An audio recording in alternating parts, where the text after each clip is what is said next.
Election میں فوج تعینات کی جائے گی. وفاقی کابینہ نے فوج سول آرمڈ فورسز کی تعیناتی کی منظوری دے دی. فوج حساس انتخابی حلقوں میں ریپڈ رسپانس فورس کے طور پر تعینات ہوگی. الیکشن کمیشن نے 2,77,000 فوجی اہلکار مانگے تھے. محکمہ داخلہ پنجاب نے صوبے میں دفعہ 144 نافذ کر دی.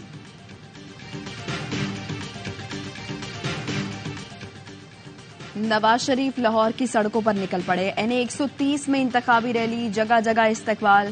مریم نواز بھی نواز شریف کے ساتھ. لیگی قائد نے گاڑی سے نکل کر خیر مقدمی نعروں کا جواب دیا. کارکنوں نے چھتوں سے پھول نچھاور کیے، آتش بازی بھی کی.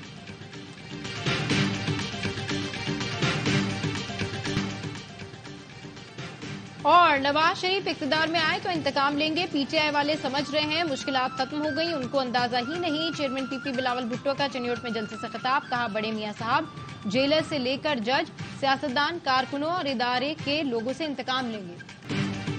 آسپا بھٹو بڑے بھائی کی مہم چلانے لاہور میں موجود.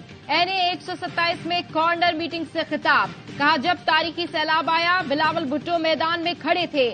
8 فروری کو تیر پر مہر لگا کر بلاول بھٹو کو موقع دیں. صرف پیپلز پارٹی غریبوں کو گھر دیتی ہے، باقی جماعتیں چھینتی ہیں. تنخواہیں ڈبل کریں گے، 300 یونٹ تک مفت بجلی دیں گے. الیکشن میں انٹرنیٹ سروس ڈاؤن نہیں ہوگی. مرتضی سولنگی نے افواہوں کو رد کر دیا. کہا انتخابات سے متعلق قیاس آرائیوں سے گریز کیا جائے.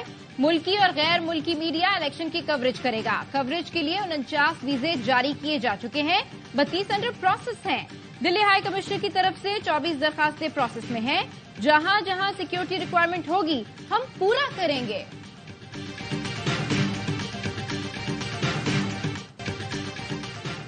انتخابات سے پہلے PTI مقبولیت میں سب سے آگے. گیلپ سروے میں 6 ماہ کے دوران PTI کی مقبولیت 57 جبکہ نون لیگ کی مقبولیت 52% رہی. سروے کے مطابق یہ نہیں کہا جا سکتا کہ عام انتخابات میں کون سی جماعت جیتے گی. نئی حکومت کو سبسڈی ختم کرنے اور ٹیکس بڑھانے کے غیر مقبول فیصلے کرنا پڑ سکتے ہیں. پاکستان IMF کے معاشی بیل آؤٹ پر گزارا کر رہا ہے. مہنگائی 30% کے قریب ہے. روپے کی کارکردگی بھی خراب رہی. IMF کے مطابق پاکستان میں GDP گروتھ 2% رہنے کا امکان ہے.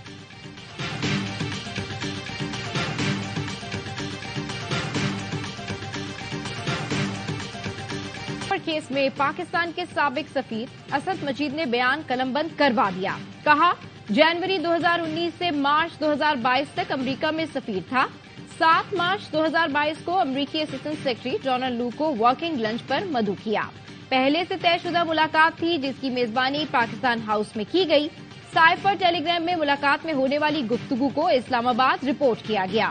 خفیہ سائفر ٹیلی گرام میں خطرہ یا سازش کے الفاظ کا حوالہ نہیں تھا.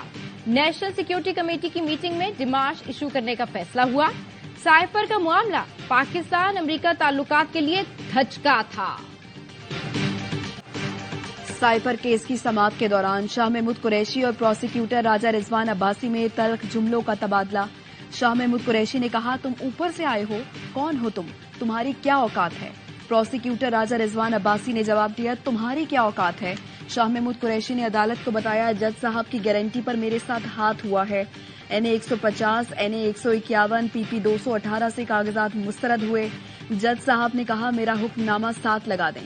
جج صاحب کے حکم نامے کے باوجود کاغذات نامزدگی مسترد ہوئے. جج ابو الحسنات محمد ذوالقرنین نے کہا آپ کا حق ہے، ہم درخواست کو دیکھ لیتے ہیں، آپ کے جو حقوق ہیں وہ آپ کو ملیں گے.